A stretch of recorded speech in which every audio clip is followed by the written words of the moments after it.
ഒരിക്കലും മറക്കാൻ പറ്റാത്ത വ്യക്തിത്വമാണ് നടി സുബി. സുബിയുടെ വിവാഹമെല്ലാം ഉറപ്പിച്ചിരുന്ന സമയത്തായിരുന്നു മരണം സംഭവിച്ചത്. മരണം സംഭവിക്കുന്ന സമയം തന്നെ എല്ലാവർക്കും അതൊരു വേദനയായിരുന്നു. ഒരിക്കലും മറക്കാനാവാത്ത മുഖമായിരുന്നു സുബിയുടേത്. അതുപോലെ തന്നെ ആ ഒരു സമയത്ത് കയറിക്കൂടിയ മുഖമാണ് രാഹുലിൻ്റേതും. സുബിയുടെ ജീവിതത്തിൽ വിവാഹമേ വേണ്ട എന്ന് പറഞ്ഞു നിന്ന സുബിയുടെക്ക് അങ്ങനെ ആഗ്രഹം തോന്നിപ്പിച്ചത് ഈ രാഹുലാണ്. എന്നാൽ രാഹുൽ സുബിയുടെ മരണത്തിന് ശേഷം ആ വീട്ടിൽ ഒറ്റയ്ക്കാക്കിയില്ലാരെയും എല്ലാവരെയും കൂടെ കൊണ്ടു നടന്നു. അദ്ദേഹം കുറച്ച് മാസങ്ങൾ കഴിഞ്ഞിരുന്നുവെങ്കിൽ സുബിയെ വിവാഹം കഴിക്കുമായിരുന്നു. എന്നിട്ടാണ് ഈ മരണം സംഭവിച്ചതെങ്കിൽ അദ്ദേഹം നോക്കേണ്ടവർ തന്നെയാണ്. അതുപോലെയാണ് അദ്ദേഹം ഇപ്പോഴും നോക്കുന്നത്. മറ്റൊരു വിവാഹം കഴിക്കാനോ മറ്റാരെങ്കിലും സ്നേഹിക്കാനോ നിന്നിട്ടില്ല രാഹുൽ. അതുകൊണ്ട് തന്നെ രാഹുലിൻ്റെ വാർത്തകൾ സോഷ്യൽ മീഡിയയിൽ നിറയുമ്പോൾ അത്ര ആത്മാർത്ഥതയുള്ളൊരു വ്യക്തിയായി തന്നെയാണ് പ്രേക്ഷകർ അതിനെ കാണുന്നത്. പ്രേക്ഷകരെല്ലാവരും ഏറ്റെടുക്കുന്നതും ഇതേ കാര്യം തന്നെയാണ്. സോഷ്യൽ മീഡിയയിൽ നിൽക്കുന്ന എല്ലാവരും ഈ വാർത്തകൾ ഏറ്റെടുക്കുകയും പറയുകയും ചെയ്യുന്നു. നിരവധി പേർ ഇതിൻ്റെ വാർത്തകൾ ഏറ്റെടുക്കുന്നത് കാണാനും സാധിക്കുന്നുണ്ട്.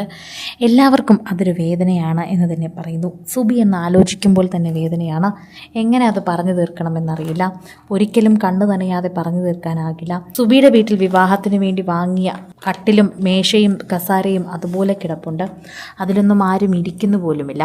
ശരിക്കും പറഞ്ഞാൽ ആരെങ്കിലും വന്നാലെങ്കിലേ ഇല്ലേ വീട്ടിൽ അങ്ങനെയൊക്കെ ഇരിക്കാൻ സ്ഥലമുണ്ടാകൂ, അല്ലെങ്കിൽ ആളുകളുണ്ടാകൂ. എന്നാൽ ഇപ്പോൾ ആരും അങ്ങനെയില്ല. രാഹുൽ വരും, ഇടയ്ക്കിടയ്ക്ക് അതൊക്കെ നന്നാക്കും, വൃത്തിയാക്കും, എല്ലാ കാര്യങ്ങളും നോക്കും. സുബിയുടെ അമ്മയോടൊപ്പം തന്നെ സമയം ചിലവഴിക്കും, സുബിയുടെ അമ്മയോടൊപ്പം തന്നെ ഇരിക്കും.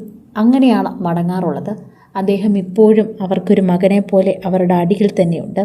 മകനെ പോലെ എന്നല്ല, മകനായി കണ്ടു തന്നെ സുബിയുടെ ജീവിതത്തിലേക്ക് തിരഞ്ഞെടുത്തത് തന്നെ അല്ലേ. അതുകൊണ്ട് തന്നെ മകനെന്ന് അക്ഷരാർത്ഥത്തിൽ വിളിക്കാൻ സാധിക്കുന്നു. എന്തോ ഒരു വിധിയില്ലായ്മ. അതുകൊണ്ട് തന്നെയാണ് രാഹുലിനെ വിവാഹം കഴിക്കാൻ സുബിക്ക് ആകാതെ പോയത്. സുബിക്ക് വിവാഹം വേണ്ട എന്നൊക്കെ പറഞ്ഞു നിൽക്കുന്ന സമയത്താണ് രാഹുലിനെ കണ്ടത്. രാഹുലിന് സുബി മതിയെന്നും ഞാനൊരു വിവാഹം കഴിക്കുന്നുണ്ടെങ്കിൽ അത് സുബിയെ തന്നെ ആയിരിക്കുമെന്ന് രാഹുൽ ഉറപ്പിച്ചു പറഞ്ഞു. അപ്പോൾ ആയിരിക്കുന്നുണ്ട് ആരാധകർ ഇതിൻ്റെ പേരിൽ തന്നെ നിരവധി പേർ അറിയുന്നുണ്ട്. പ്രേക്ഷകരൊക്കെ തന്നെയും ഇതിൻ്റെ കാര്യങ്ങൾ സംസാരിക്കുന്നത് പോലെ തന്നെയാണ് ഇതിൻ്റെ കാര്യങ്ങളെക്കുറിച്ച് പറയുകയും ചെയ്യുന്നത്. നിരവധി പേർക്ക് ഇപ്പോൾ അറിയുന്ന കാര്യമാണ് ഇതെന്ന് മനസ്സിലാക്കുന്നു. സോഷ്യൽ മീഡിയ പോസ്റ്റുകളിലൂടെ തന്നെ ഇക്കാര്യങ്ങൾ മനസ്സിലാക്കുകയും പറയുകയും ചെയ്യുന്നു. ആരാധകരോട് സംസാരിക്കുമ്പോൾ അതിനെക്കുറിച്ചുള്ള കാര്യങ്ങൾ അറിയുന്നത് പോലെ തന്നെയാണ് എല്ലാ കാര്യങ്ങളും. സുബിയുടെ വീട്ടുകാർക്ക് അറിയുന്ന കാര്യം തന്നെയാണിത്. സുബിയുടെ വീട്ടുകാരെ ഇപ്പോൾ പൊന്നുപോലെ നോക്കുന്നതും രാഹുൽ തന്നെയാണ്. സുബി ആശ്വാസത്തിലായിരിക്കാം പോയിട്ടുണ്ടാവുക.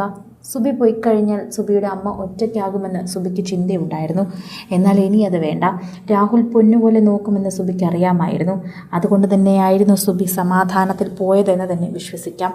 അതുതന്നെയായിരുന്നു അതിൻ്റെ അർത്ഥവും. കൂടുതൽ സിനിമ, സീരിയൽ, ചാനൽ വാർത്തകൾക്കും നിങ്ങളുടെ പ്രിയപ്പെട്ട താരങ്ങളുടെ എക്സ്ക്ലൂസീവ് അഭിമുഖങ്ങൾക്കുമായി സബ്സ്ക്രൈബ് ചെയ്യാൻ മറക്കല്ലേ.